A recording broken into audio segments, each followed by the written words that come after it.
put the fire on. It was fantastic for about an hour, and now it's null and void. So that's a you know, a complete anticlimax as we speak. But anyway, don't worry about that. How are you, Miff? How's it all going?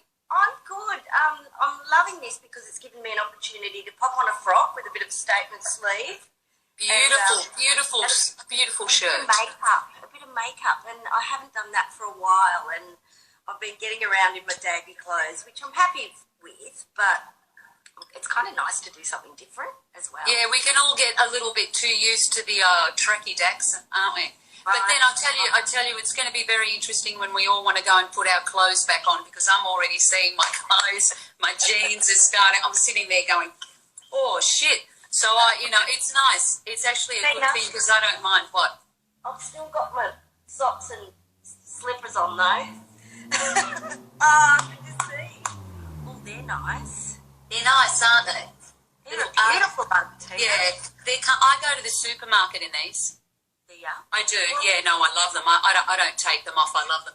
But listen, let's get on with this conversation. Yeah, let's do it. Triple J presenter for I don't know how many years. How many years?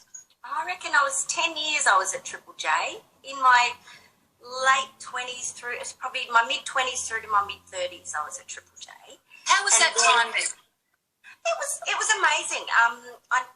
I hadn't had dreams of doing radio, so I loved it. I loved the form, but I was learning as I go. And like a lot of things that we've done on TV and whatever, it was back in the day when there wasn't any social media, Tina. So we didn't get that kind of scrutiny that people get now, which I think was really good, because I would have been terrified had I had to face that kind of scrutiny and that kind of judgment.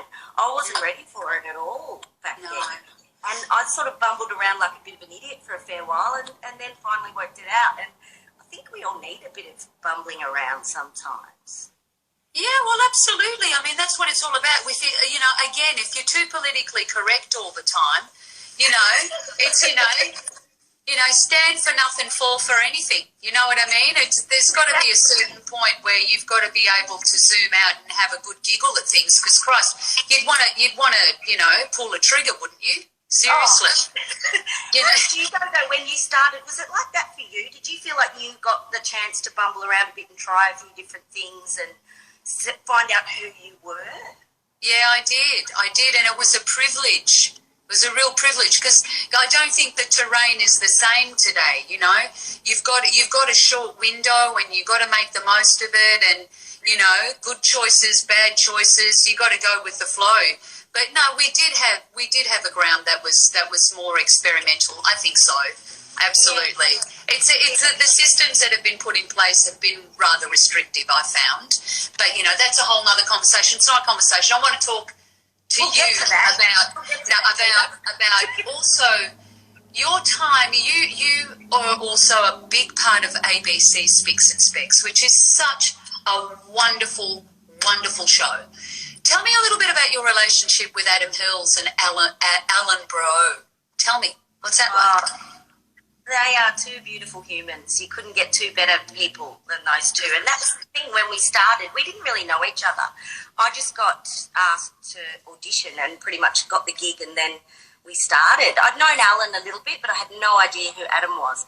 And I don't know, it was just magic. And it happens so rarely when you meet people and work with people and you click like that. Like, we just clicked, and all of a sudden it was, hang on, this is easy and this is natural. And, you know, and like I said, we were bumbling around like I was on radio initially too. I mean, if we wouldn't have had a show if there was social media, we would have been howled off the telly.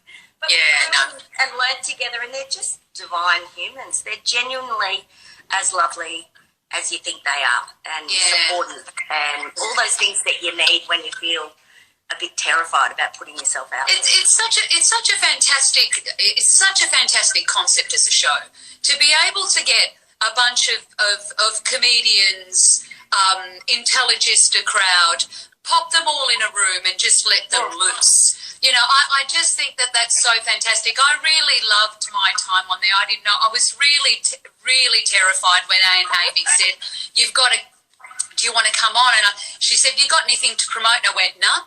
She went, but you can come on anyway. I said, but I still want to come on because I really love the show. So I was terrified because I think to myself, oh my God, these guys are so wickedly funny. I'm just not up to the plateau there. And but I love the show and I love the experience and I love the fact that you can get there and you can say what you want. And that for me is just totally liberating as a performer, Tina, but also as somebody that watches. Yeah, you are wickedly funny though, don't